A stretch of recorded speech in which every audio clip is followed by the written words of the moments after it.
The Lord be with you. Thank you. A reading from the Holy Gospel according to Mark. Glory to you, Lord. When the Pharisees with some scribes had come from Jerusalem, gathered around Jesus, they observed that some of his disciples ate their meals with unclean, that is, unwashed hands. For the Pharisees, and in fact all Jews, do not eat without carefully washing their hands, keeping the tradition of the elders. And on coming from the marketplace, they do not eat without purifying themselves. And there are many things that they have traditionally observed: the purification of cups and jugs and kettles and beds. So the Pharisees and scribes questioned Jesus. "Why do your disciples not follow the tradition of the elders, but instead eat a meal with unclean hands?" He responded, "Well did Isaiah prophesy about you hypocrites, as it is written, 'This people honors me with their lips, but their hearts are far from me. In vain do they worship me, teaching human precepts as though they are doctrines. You disregard God's commandment, but cling to human tradition.'" He summoned the crowd again and said to them, "Hear me, all of you, and understand. Nothing that enters one from the outside can defile that person, but the things that come out from within are what defile. From within people, from their hearts, come evil thoughts, unchastity, theft, murder, adultery, greed, malice, deceit, wastefulness, envy, blasphemy, arrogance, and folly. All these evils come from within, and they defile." The Gospel of the Lord. Praise to you, Lord Jesus Christ.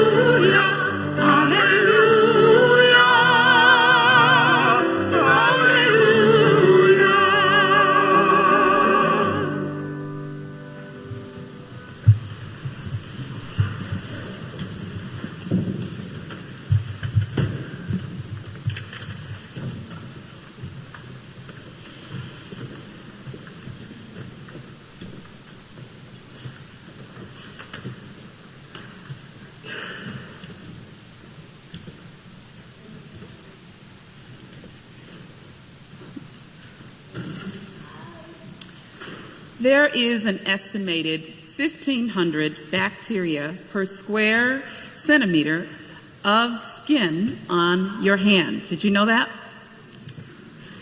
One of the best ways to prevent bacteria-related illnesses and other infectious diseases, right, is to wash our hands with soap and water. Germs, such as bacteria and viruses, are microscopic and not always readily visible to the naked eye. They can be found on everyday objects that we use, like cell phones and shopping carts and toothbrushes, toilets, and even the handling of raw meat. And they can be transferred from coughing and sneezing and contaminated objects and even contact with pets to cause disease if we don't wash our hands.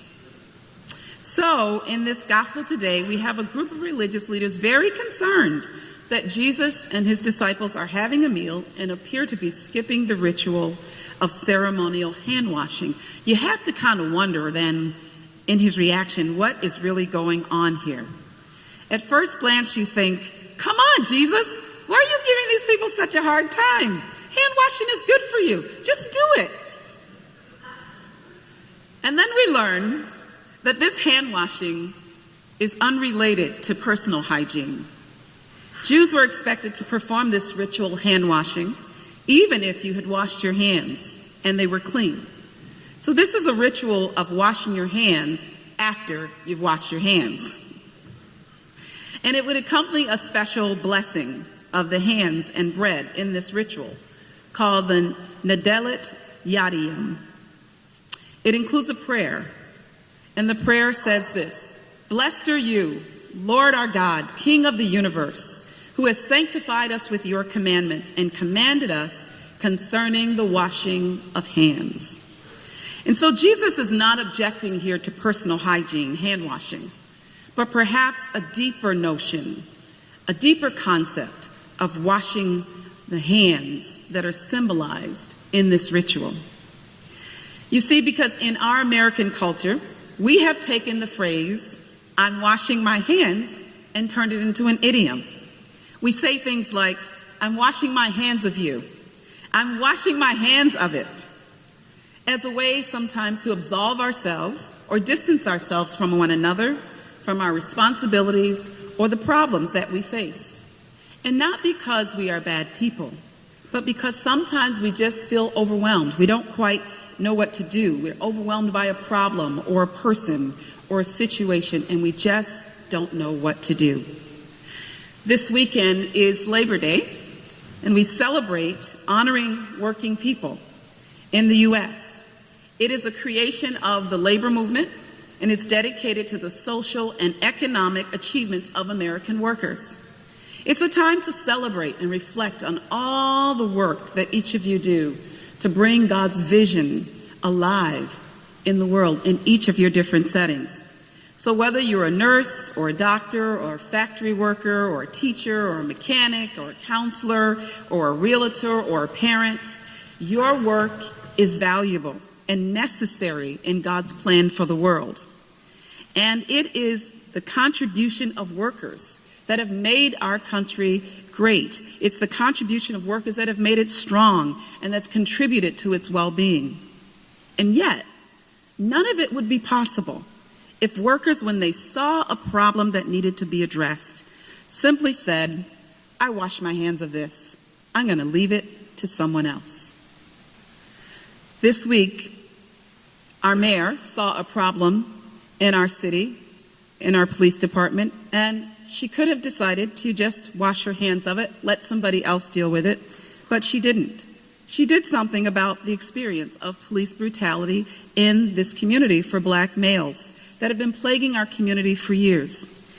That act of courage will not only strengthen our police force, where the majority of our officers are amazing people doing great work, but it will also strengthen police community relationships for both groups and bring about healing. So Jesus here isn't just concerned about the washing of hands in its traditional sense. He's calling on us to pay attention to what is coming forth from our hearts as we think about the world. In the late 1970s and late 1980s, you may remember that plant closings spread throughout the nation, unprecedented in its scope, accompanied by permanent high joblessness, declining middle class, an economy whose best days were in its past. In California in particular, automobile manufacturing, lumber, paper mills, food processing, and steel industries were affected. The closings brought about a frenzy of state and government action and programs in 1982.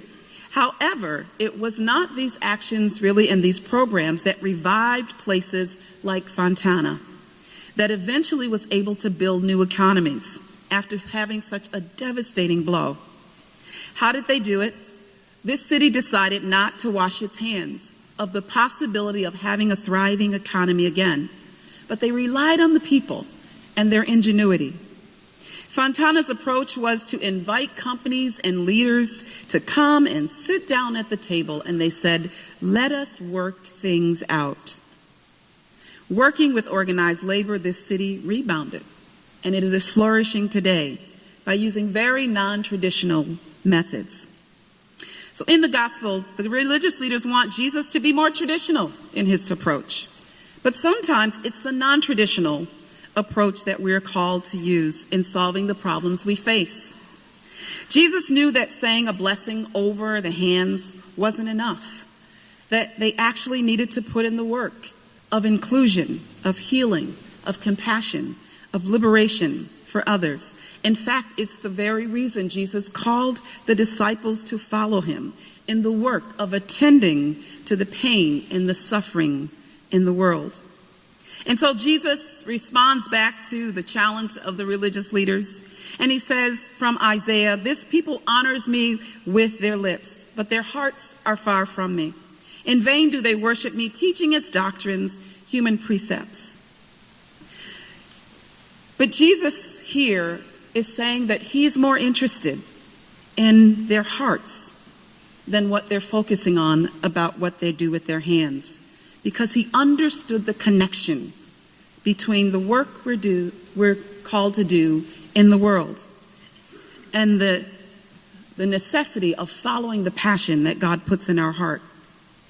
So Jesus instead invites the religious leaders, and I think he invites us today to ponder the thought whether washing their hands to maintain traditional ways of engaging the world is enough, or is God calling us to go beyond our past responses, our past reactions, our past traditional ways of engaging the problems we see.